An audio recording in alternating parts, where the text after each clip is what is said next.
the poisoning of Southwesterners on a TikTok live meeting video making the rounds on social media. She vowed to start poisoning foods and waters of Yoruba and Benin people at her place of work. She's in Ontario, Canada, and she's appeared in a disturbing video. The woman who made the call in the TikTok video, she asked the people of the southeast region of Nigeria, popularly known as Igbos, to develop a hard heart and start poisoning Yorubas of the southwest and Benins of the south-south by poisoning their food and water anywhere they see them. She spoke in Pidgin and she said, record me at work, put poison in all your water, and so that you all will start dying one by one. All right, let's just take a listen to what was said exactly from the horse's mouth. All right. I go put a bomb or shot everything for inside una food. Una go dey hear small. Yoruba don die yo. Record me very, very well. Record me. We are going to give them time to start poisoning the Yoruba and the Benin. Put poison for all una food for work. Put poison for una water. Make una dey buy one by one. Una go buy one day. Una go sick. I go put pia for inside una water, inside una food. Pia. What do they call that one? What do they call that rat? pia. Eat and die. Sniper. I go they put them for all una food. Sniper. All una food for if I go work tomorrow now, I go put them for Yoruba people food. Go tell government. Oh yeah, I dey Canada, I dey Ontario. Oh yeah, hurry up. Hurry, fast. I go put pia. I go put Obomosho, everything for inside una food. Una go dey hear small. Yoruba don't die, yo. Bini don't pay me, una go dey hear am. Mami talk am.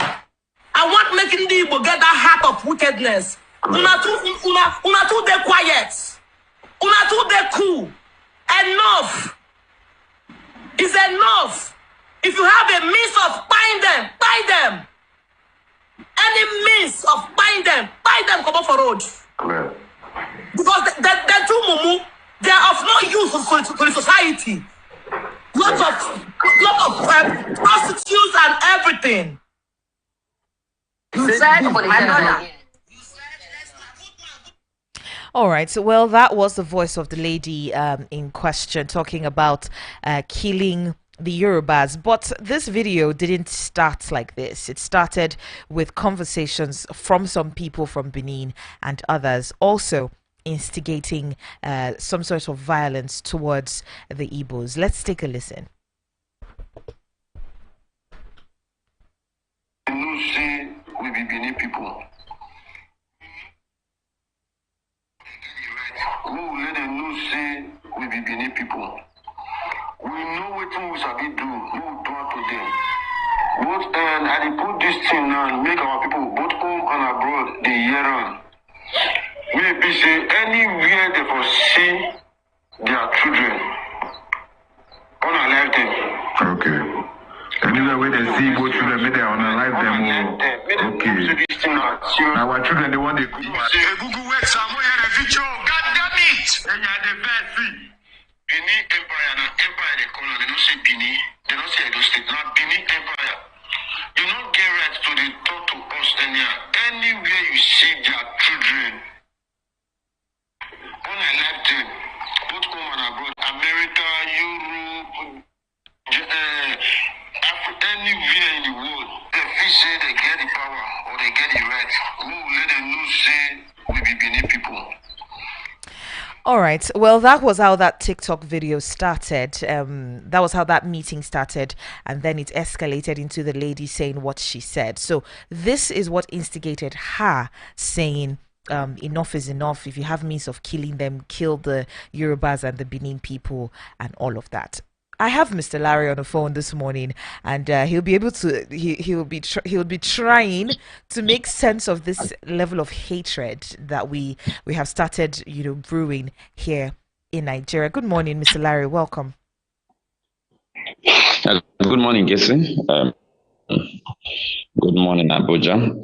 It's fun, but it's good. We are going to talk about this after all.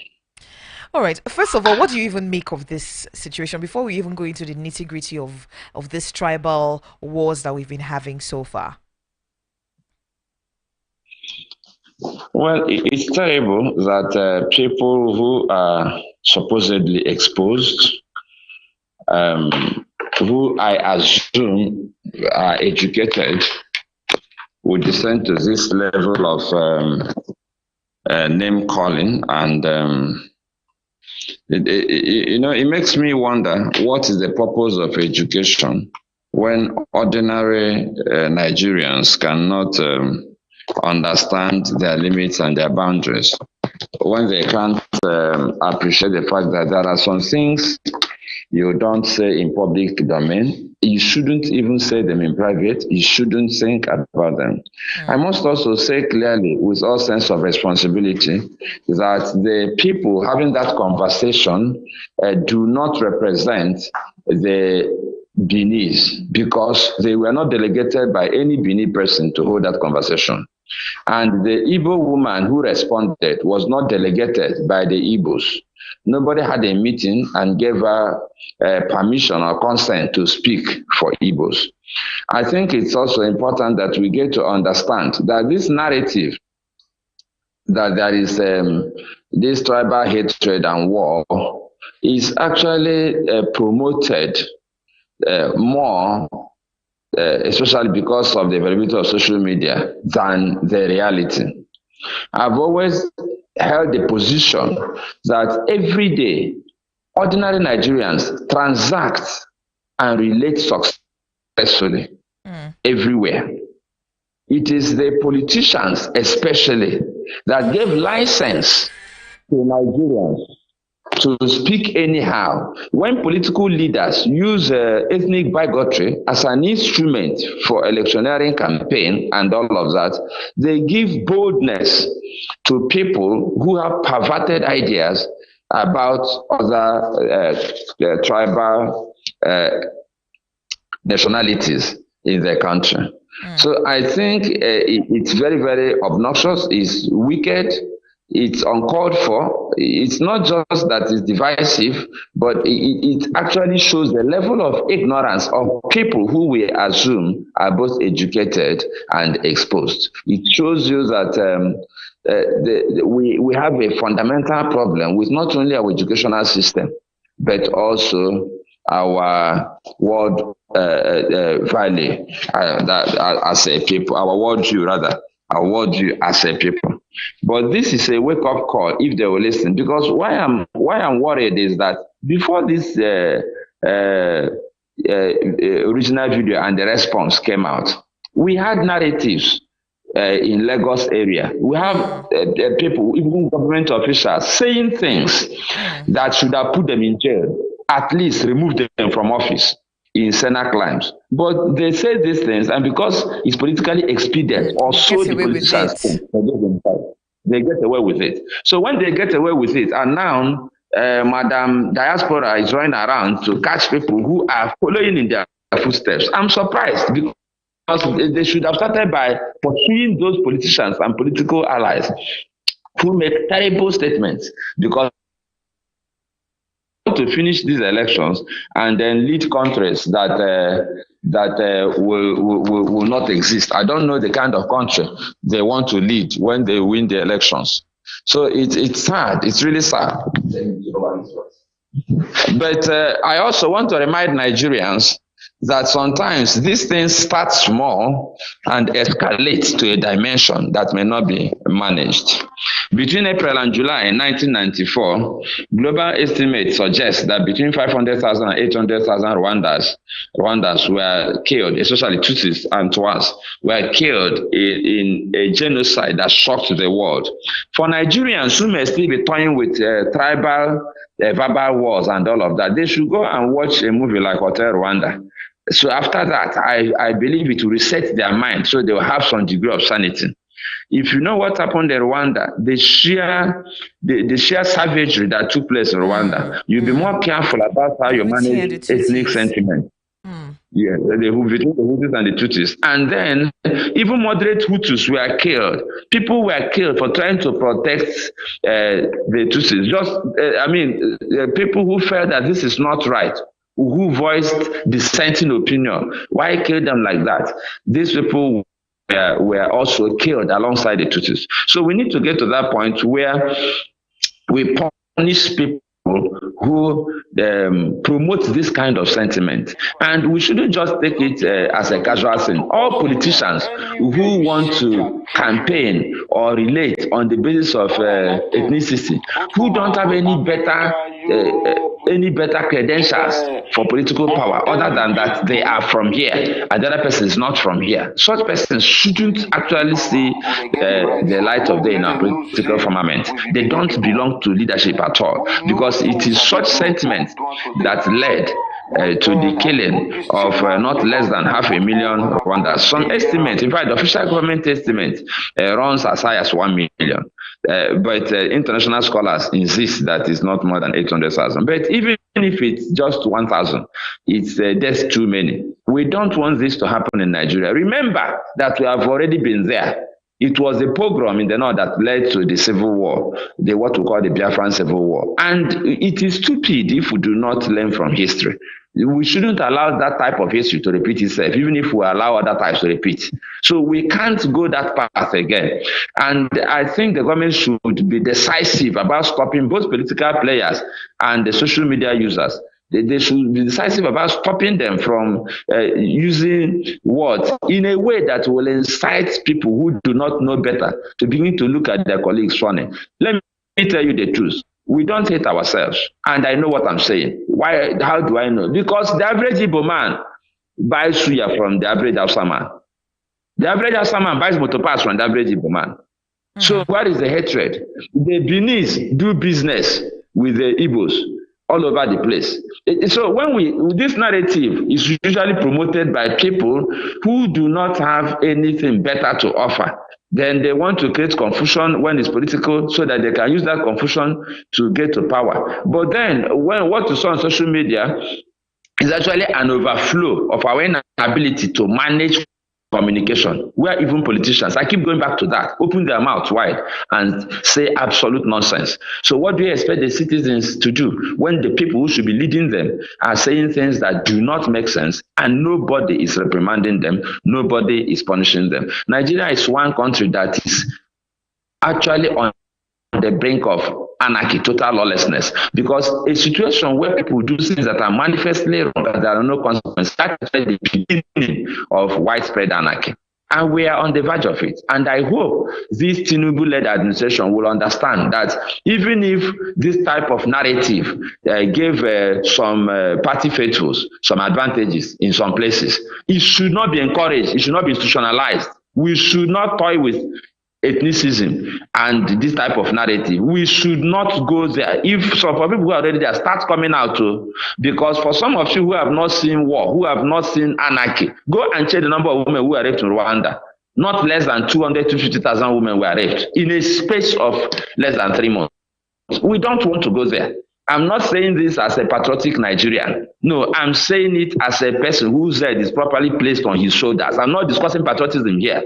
If you have not seen the effect of anarchy, you'll be having this type of stupid conversation. If you have not seen the effect of war, you'll be having this conversation. The last thing I will say, as we get into this conversation proper, is that those who sit down and carefully tally the price of war will always pay the price for peace. If you sit down and tally the cost of war, that is, if you sit down and think about the consequences of anarchy, you sit down and meditate on it, how your life, that's your fancy house with AC, how you go and watch television, how all those things will cease, how you'll be living in the bush, how you may die. If you sit down and tally the costs of anarchy and war, you will be willing to pay whatever price that peace may demand. I think we should stop this madness. We should do everything we can to stop it. This is one of the biggest jobs that this government must do, and they should stop promoting that. All of the politicians in the past that suggest that this country is lawless and that nepotism and ethnicity is the order of the day, especially when you mismanage it. I mean, we being a nation of diverse ethnic nationalities is an advantage. There is, if we manage it well, it's an advantage. After all, Nigerians are now emigrating to Rwanda after the genocide. We fought our own civil war. We pretended we didn't fight it. And today, we have not learned any lessons. Rwanda actually had a bitter experience in many ways, very close to the Biafran civil war. But look at where they are. They manage their experience well. They're even making money from the relics of that experience. People go to the memorial. Yes. They pay money to go and see what happened to them. So I think we need to sit down as a nation and begin to think ourselves out of the mess that we have practically put ourselves to. And the political leaders should show leadership. They should show leadership in this matter. They shouldn't politicize this. All these political aides that say, open their mouths wide and say things that they should not only be relieved of their position, they should be punished so that we demonstrate that we don't have room for this type of narrative. If they don't rein in those people, they don't have any moral or legal right to go and pursue ordinary people who are following in their footsteps. I will stop there for now. All right, Mr. Larry, this whole I don't know what to call it now, for lack of a better word, bigotry. It's we've seen it in different cases here in Nigeria. For example, the Jukuns and the thieves, they've intermarried themselves for decades, and all of a sudden they've become embroiled in their own conflict. In Plateau State, there's that religious clashes there, consuming thousands of lives and destroying properties and all that. During the 2023 elections, we saw the politicians use religious leaders to divide voters across religious lines. We saw some presidential candidates visiting churches and mosques, urging their followers to vote for them. They're the rightful candidate, right? On social media, you see users throwing jabs. Even during the elections, we saw some individuals, some thugs, in some places, there were videos of individuals making statements like, if you be Igbo, you no go vote for here.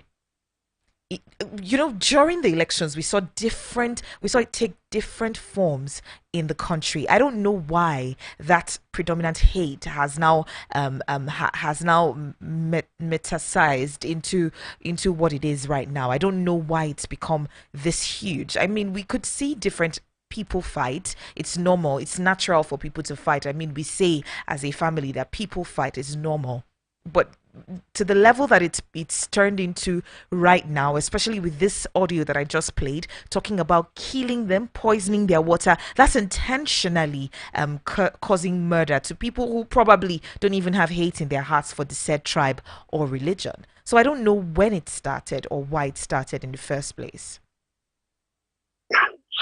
The truth of the matter is that I will still go back to the politicians and how they have destroyed Nigeria. So you think this narrative has been pushed more by the politicians? Yes, there are some things I want to say, and I want to say them with these things. I will start with something that some people may consider controversial, but is historical, it's not controversial. Nigeria began to lose its capacity to build a nation when Azikiwe won an election in Lagos and could not stay back in Lagos to enjoy the benefits of the election he won. We also forget so quickly that an Hausa man was actually the mayor of the city of Enugu. This same Tinubu we are talking about now. So the question we should be asking is, at what point did the politicians destroy our capacity to live peacefully together and elect an Igbo man to office in Lagos and elect an Hausa man to an office in Enugu? At what point? I keep talking about politics and politicians, not only in Nigeria, but in most of Africa. When men and women do not have better credentials to present for positions of leadership, they look for cheap popularity. They begin to talk about ethnic matters and religious matters. And because people are emotional about these narratives, they queue behind people who they think may be representing their interests. If you go to South Africa, you see the Malemas. You see the people who are actually finding such embers and using division as a card in politics. It's not just a Nigerian thing. But you see, Nigerians pretend that they don't understand that at some point, while we are not perfectly welded together. We were also very, very united in our celebration of independence. We were one of the most successful nations in the world in terms of the rate at which we were developing. Nigeria, India, and Brazil were touted as the upcoming giants of global commerce. Look at where Brazil is today. Look at where India is today. Look at where Nigeria is today. For some people who will think that I don't know what I'm saying, that Nigeria is big, we have multi-ethnic challenges, we have this, we have that, go and look at India. Nigeria is a fraction of India. We're actually not up to 25% of the population of India, closer to 20%. They conduct elections and nobody will die. We conduct elections here and we say, oh, we are lucky, only 30 persons died. I don't know how that works. Some people say we don't have ethnic problems. Sorry, they don't have ethnic problems. That's a lie. In fact, for those who do not know, Pakistan actually, as a nation, came out of India. And Bangladesh came out of Pakistan. So before now, what the countries we call Pakistan and Bangladesh, we are in the territory of India as a country. So they have problems. And people talk about, go to India, you see religious problems. Because here we have Christians and Muslims and a few others. There they have the Muslims, they have the Hindus, and they still have their own Christians. Sometimes are very militant person, but they have been able to manage all that. They have become an economic powerhouse globally. They're exporting cars, exporting IT skills, exporting everything. It's a large population, dumped their status as the poverty capital of the world, and of course Nigeria decided to take it, dumped their status as the corruption capital of the world at some point. Nigeria also probably decided to collect that. So you ask yourself, is it that there is a problem we cannot solve? Even if we cannot solve it, can't we manage it? We are not the only country in the world where the citizens do not think that they must be together. For those who do not know, go and check. There is a region in Canada called Quebec. They speak French. They don't speak English. And they wanted to secede from Canada. They conducted a referendum, and most of them said, we are better off staying in Canada. You go to Spain, Catalonians want to leave Spain. But they have also been able to stay in Spain and develop Catalonia to become one of the finest regions anywhere in the world. They are still there. And we know the narrative. So a situation where we come here and we are teach others truth, or so we are made to believe, by politicians who do not have any better credentials to power than to manipulate religious leaders and ordinary people who say, oh, these people don't like you. Oh, those people don't, if you allow them, they will take over this. These people. You see, some of those suggestions may have a basis for people to believe them. But see, what has happened to Nigeria is failure of leadership from beginning, failure of leadership. Let me tell us something that we may not have remembered all this time. There's a country called Singapore that everybody is now using as a yardstick for measuring progress of nations. When Lee Kuan Yew became the leader of Singapore, there was a race riot. It happened only once in the history of Singapore. That's after the riot, the president himself went there and made it clear that never again should anybody, never again, everybody that was supposed to be punished was punished. He put a stop. Only once was there a race riot in Singapore. Once, I repeat, once, because there was a man who didn't want to tolerate it. There was a man who nobody remembered his own ethnic extraction. They have the Chinese. They have different ethnic extractions in Singapore. Singapore was basically like a military outpost of Britain. So many people settled there. But Lee Kuan Yew was able to wipe out completely the ethnic sentiment. But it was so bad that not long into his leadership, there was a race riot, terrible riot. The man went there, saw the people who were, he took it personal and nipped it in the bud. Whether you're a politician or rioter, everybody was dealt with according to the law. And he made it clear that he won't tolerate this nonsense. And it never happened again. What do we do in Nigeria? How come Nigerians will go on election day and be kicking ballot boxes and they'll be captured on camera, played on national television, and political leaders will watch the television and reward the person for being a very good talk? and you want the country to work. Well, Mr. Larry, This is a country where it's madness. Sometimes I don't understand how people who are supposedly sane and they're supposed to be leaders don't understand the basics of leadership, that there should be a common playing ground for everybody, that the Constitution calls it the rule of law, and that this law is binding on everybody, and that any law that is inconsistent with provisions of the Constitution shall, to the extent of inconsistency, be null and void. Are these men not thinking about these things? And they swear to hold office and defend the Constitution. Okay. Our politicians want to destroy this country, and we won't allow them. We shouldn't allow them.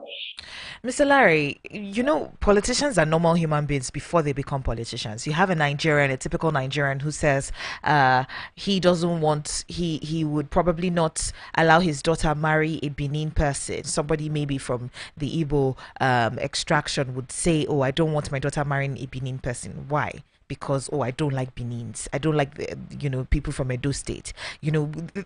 All those things start to form a little bit of hatred. It plants seeds of hatred in the hearts of children, and then those children now become adults with this same notion in their minds, and then they become politicians. So I'm not necessarily sure, or I agree with the fact that politicians or the leaders are the ones pushing this narrative, because it starts as a very, very tiny seed in the heart of a tiny child. Sorry, somewhere. let me explain my position clearly. They tolerate it, they condone it, they have the power to change the narrative. I'm not discussing just pushing it. They are in a position of authority. It is their duty to do what you're trying to do, have a conversation. A lot of well-meaning Nigerians that have said this is not right. Go to the social media. I was on TikTok this morning looking at the response of, and I was surprised how many Benis that said, we didn't send them, or these people are crazy, they're their own. And Igbos who said, what madness? Why should these people don't have job? I thought people abroad are supposed to be working hard, and that they are just embarrassing us. After embarrassing us in Nigeria, they still go abroad and embarrass us. So if you look at the sentiments out there, you find out that even a lot of the ordinary people, majority of the ordinary people, do not like the madness, and they do not endorse it. They didn't send them. They have so clearly. But the point I'm making is that the political leaders not only push the narratives when it suits them, they condone it because they know that they will use it when it suits them. The same thing, they know that they need those people, or they think they need them to win an election. This is a fact. If not, how does a poor man buy AK-47? Where will we find the money? Do you know how much one piece of those machines cost? They are brought by the same people who will come on television and speak beautiful English about how banditry is terrible, about how they are selling our oil and they have to put a stop to it. They make all the right noises and they go behind and fund the people who do these things because they use them when they think they need them. Then after they allow with the next political enemy. I'm not saying that people don't have their issues. But the truth is that the fact that you don't like a person doesn't mean that you have to buy the person. The truth is that if you don't like a person, it doesn't mean that you have to say bad things about the person. There are some people that you may not like. But as a sane adult, you learn to manage your relationship with them. It's not everybody that is in your office that you may like. But when I do training, I explain to people that there are different levels of relationship. You may have a friend in the office, but those who are not your friends are your colleagues, and you extend certain courtesies to them because you are in the same team working for the same company and the same organization. So even if you do not like Edo, Bini, Igbo, Yoruba, Hausa, Tiv, Juku, you are Nigerians. You don't have to like them to relate in a courteous manner with them because they are human beings, even if they are not Nigerians. Yes. So we need to raise people to have common sense. You don't have to like a person to relate properly with a person. You don't have to marry everybody. You can decide I don't want to marry these people or those people because of their cultural disposition. That is a prerogative of yours. You decide that you don't want to marry them, yes, but it doesn't mean that you want to begin to talk about killing them. It doesn't mean that you can't do business with them. You say, oh, you don't like these people, but you still go and buy what they sell. You still probably eat their food. Sometimes you love their fashion. So we need to learn how to manage relationships. You don't have to love a person to relate well with the person. There are different levels of relationships, and we should manage all of them properly. That is the point I'm making. So the problem is that the politicians, why I keep going back to the politicians, is that the leaders have a duty to show good example. In this particular case we are discussing, they're showing bad example. They also have a duty to make sure that we successfully build a nation. In this particular case, they are destroying our nation. They also have a duty to stop people who are using the wrong narratives to create problems for our fragile nation. In this case, they are not only not stopping the people, they are encouraging them, probably egging them on and rewarding them to say the things they shouldn't say when it suits them. So I don't think we need to pretend about it. There are some people who don't like other food. There are some people who don't, say, oh, my daughter will not marry a Kokosia, for instance. And it's a prerogative. The person may not have any problems, Oyibo people, as we call them here, but the person doesn't want the daughter to marry. And the daughter may still go ahead and marry one of them. And this person may adapt. So we need to understand that relationships are dynamic, and relationships should be handled in a mature way. I don't have to love you to relate well with you. I don't even have to like you to relate well with you. If I'm properly trained, I should extend courtesies to human beings because they are human. It's very simple. It's not even because they're Nigerian. Because they're human. All right. So you have the opportunity to join the conversation. What do you think about all this religious and ethnic bigotry going on, going around in the country at the moment? Join the conversation. 0808-312-8618 is the number to call. You can also join us on YouTube at Voice of the People Abuja. 0808-312-8618. Mr. Larry, there was something I read recently. And it was talking about why the Igbos are so hated, right? And it's sort of linked the civil war with the hate going on at the moment, because I mean the Igbos are arguably one of the most hated, tribe here in Nigeria. So I don't know if there's a correlation with what happened during the civil war, and if the hatred for the Igbos is what is translating into from the civil war into now.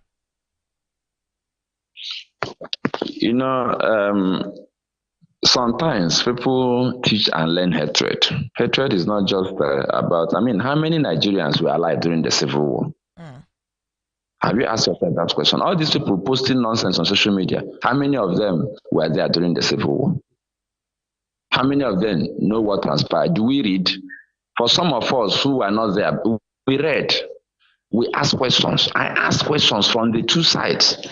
I've had several interactions from people who fought the war from both sides of the divide. So when people talk about the civil war, I ask questions like the people who are posting very terrible things on social media about Igbos, do they know what happened during the civil war? And in any case, the civil war have been fought, and we have talked about the 3R, the reconstruction, rehabilitation, and the reintegration, and all of that. We pretended that we are finished with the war. Some people are still fighting the war, but let me tell you the truth. If you look at the population of Nigeria, more than 70% youth, that tells you that Nigeria shouldn't be talking about the civil war because the young people were not there when the war was fought, which means that whatever narrative they are pushing, they learned from someone. And I don't really want to believe that it was the civil war only that is fueling the what you may call the hatred for the Igbos. And I don't even want to believe that this hatred is as deep as people think it is. Because if this hatred is as deep as people think it is, if this hatred is not somehow political, listen carefully. How come there is no village in Nigeria that is no Igbo man? There are villages in the north where an Igbo man is the only person who has a chemist shop. In fact, there's one particular person who has a Land Rover in a village in the north. Let me not mention the village. That is happening now. In spite of all the Boko Haram and everything, he has the only supermarket. He has the shop. They call him doctor, because he provides healthcare. He provides kerosene. With his Land Rover, he will navigate roads people cannot pass. And he will go there, and he's actually inside the center of the village. No matter the riot you are somewhere, wherever. They don't want to, nobody wants to touch him. The reason is simple. You can't kill your doctor and kill your supermarket and kill your filling station, all rolled into one person. So if the Igbos are so terrible, how come they are in every village, literally speaking? If you go to Koma Hills, you see Igbos. If you go to the extremes, that is any border village, even if you have only 1,000 persons there, you see an Igbo person there. So if they are so hated, why won't they tell that Igbo person, leave our village? I think there are some people who are just envious. You see, I tell people, see, there are different natural advantages different persons have, like different individuals and different nationalities.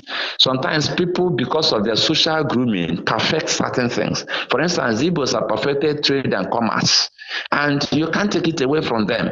They are hardworking people. You can't take it away from them. For instance, if you look at the average Igbo man, he doesn't do very well in large-scale farming.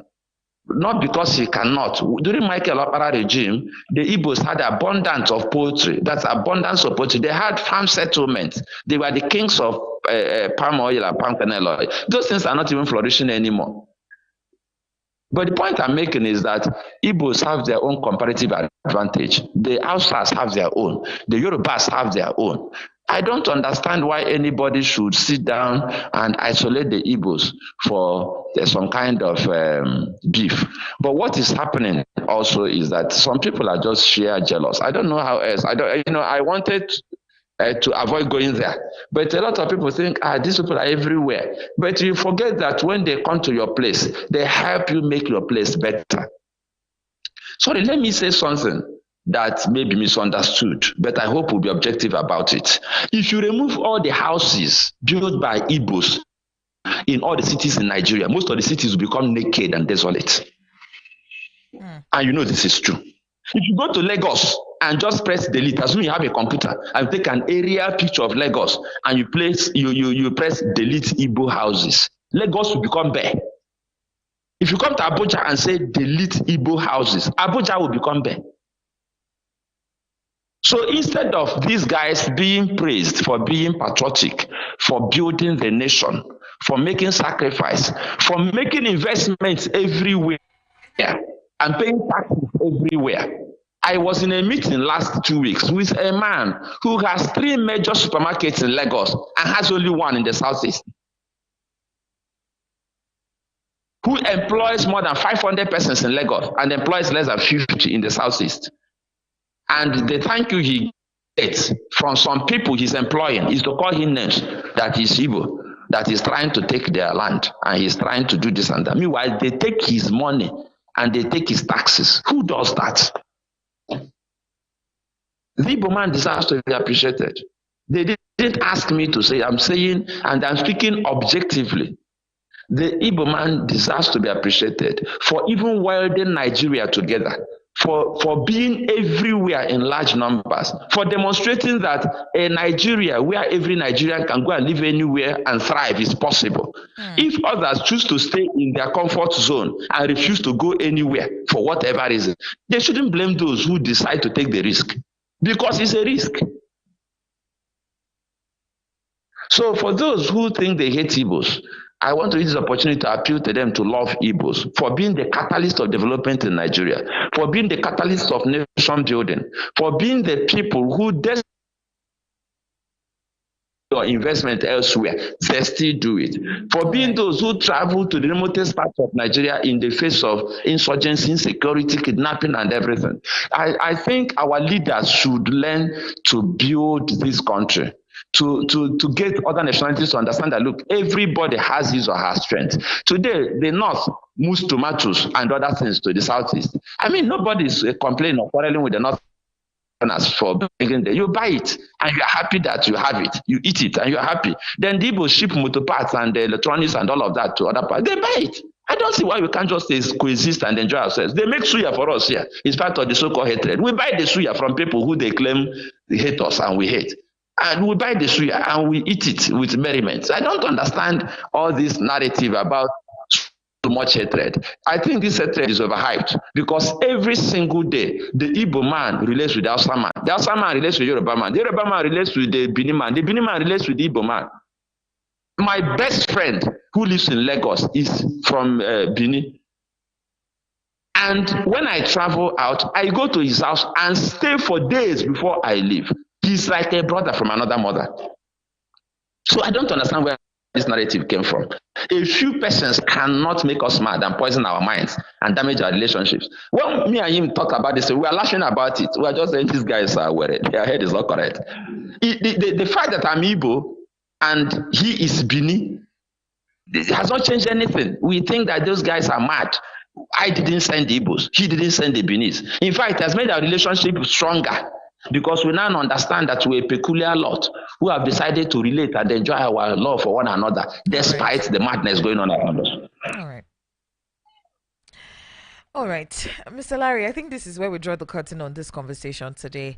I wish we had more time because there's still a lot more that I want to touch light, especially in this issue of hatred, because it's something that has grown into something else. It's on social media, you see it every other day. The tribal especially the social media. No, we have to find time and talk about the social media narrative where people use words and expressions. I'll be honest with you, son, there was a time I stopped to do all these comments. I stopped reading comments altogether because everything is given an ethnic twist or a religious twist. And come and see the kind of calling. It's madness now. These people, sometimes I wonder if they are saying altogether.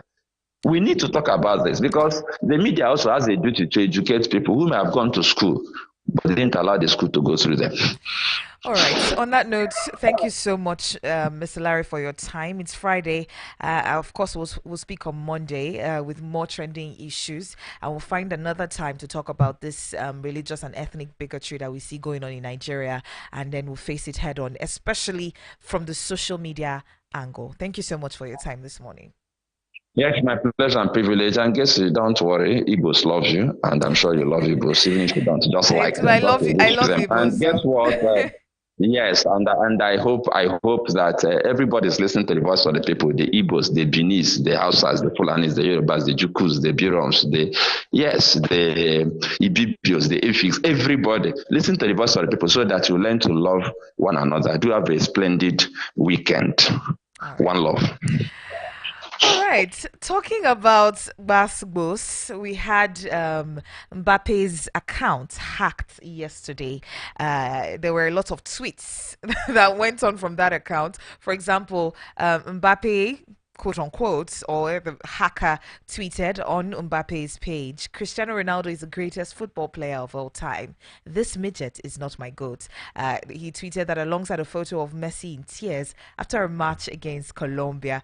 Nonso Arinzechi, what is going on? I think this is just a distraction. I think the fans of Real Madrid should focus on what's going on in the club than outside. When I saw the news, I was like, this is just a mere distraction. 3 games in the Spanish La Liga, Madrid have won only one and drawn twice. Exactly. Barcelona have played 3 games and won 3. There are more issues on the pitch than off the pitch. I quite agree that I don't think he would do that. I know he's a fan of Ronaldo, a childhood fan from birth. You know, everybody his pictures in his room, Ronaldo. But I don't think he would go that low, not to call Messi a midget and then to try to castigate what Messi has done in the world of football. So as much as the competition between who is better continues, I still think. Come on, I don't think Pepe will go that low to try to spite Lionel Messi. But again, I think it's just a distraction. And Ancelotti has explained that the fans should focus on what's going on the pitch of play. And because since Pepe has come in, just one goal in the UEFA Super Cup, he hasn't hit the ground running like everybody expected him to have done. A player who earns an humongous amount of money. So that's a big question if you ask me. All right, talking about huge sums of money, Victor Osimhen has reportedly agreed to join Chelsea on a 350,000 euros weekly pay, taking a major step closer to realizing his dream of playing in the Premier League. Yep. Now, a lot of people have said if a Victor Osimhen decides to go through Chelsea into the EPL, then his career is going to be dead. As opposed to choosing money over his life dream of playing at the EPL. What's your take on that? In football, you've got a very short career. And I'm not one who will say he should go to Saudi Arabia because the money is definite, man. And I think listening to the amount offered to him can end. You should decide to end your career and just go take the money and go home. Because the certain brand with a Nigerian international came out a few days to say that, come on, these trophies don't pay bills, you know. Ask those who want them. They don't sit in the house doing absolutely nothing. He said when he got the move to go to China, because somebody had that deal, his wife packed up his bag. He didn't even allow him. His wife packed up his bag. Like, oh, yeah, can't they go? Exactly. So it tells you what it means. So I think for me, I still think he should stay get a move to England. If it's Chelsea, I'm not really sure that's where he should be, but it looks like that's the only option right now. And the transfer window, like we said, they said yesterday, is running riot. It ends tomorrow. If he must make a move, it makes it up. But if he doesn't, I can see him wasting another 6 months at the club, because under Napoli, I don't think they want to give him a chance. And Conte has already found his man in Romelu Lukaku. They signed for £30 million yesterday, who he said he's his number 9, and that means Osimhen will play second fiddle. All right. I just pray that Victor Osimhen doesn't crash his career with Chelsea. I'm not sure I'm seeing them winning the league this season. I don't know how that's going to play, but so far so good. They've been doing well. Chelsea has been doing a little better. So far so good. So far so good. Yeah. But futuristically, I don't know what that would look like for Victor Osimhen in Chelsea. Absolutely. We'll watch and see. Yeah. Anyway, guys, quickly before I recommend this, is the quickest 3 or 4 minutes I've got in my life, but I'll try my best to do that. We hear, of course, that the Shiro's Cup, the 7th edition, will be going down from the 3rd of October to the 13th, the 4-month preseason tournament that will take place here in Abuja. We hear that 12 teams from the Nigerian Women Football League, 2 from the Championship, and 2 from foreign teams in the continent have already confirmed. So the registration has closed, and the teams are set to take part.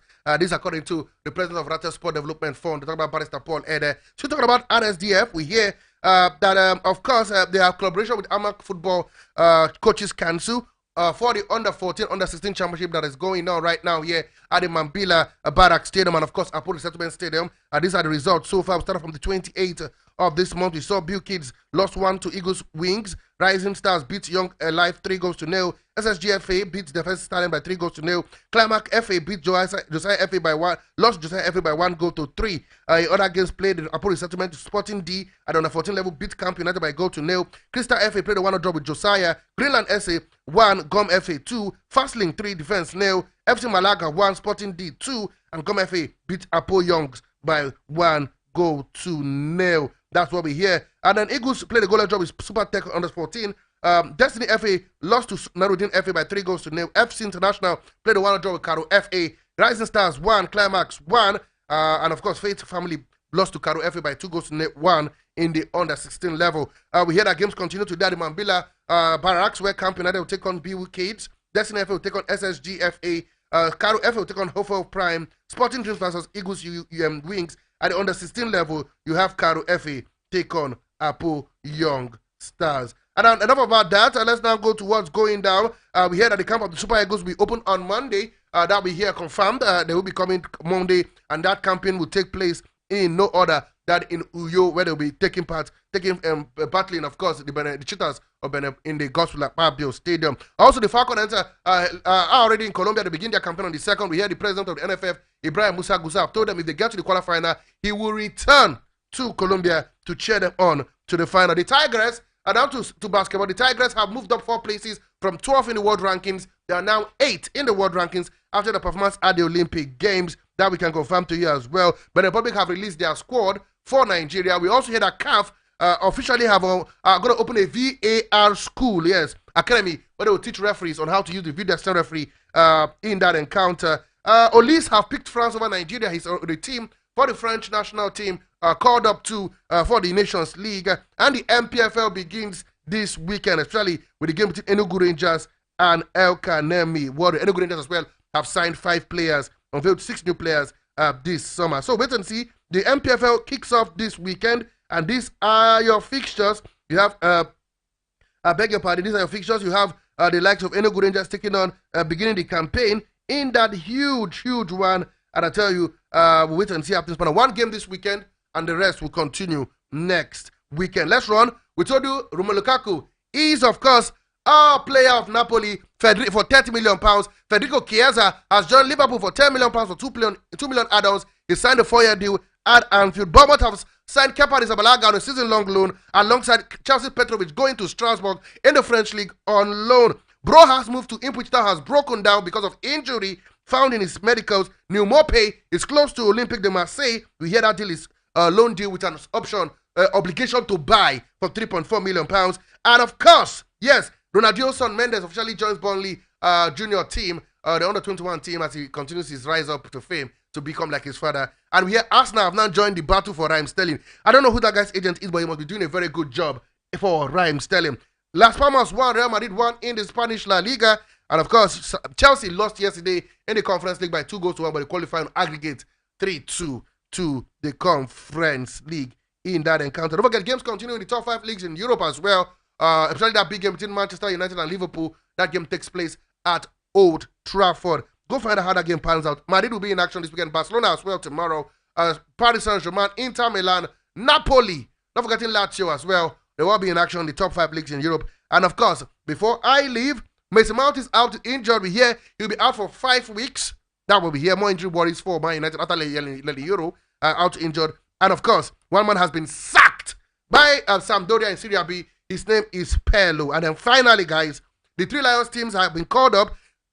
Angel Gomez, Livramento, Noni Madueke and Morgan Gibbs will be given a debut. And a certain Kylian Trippier has called it quit from international football, aged 33. This is how much I can take. I tell you, the fastest 4 minutes in sports entertainment.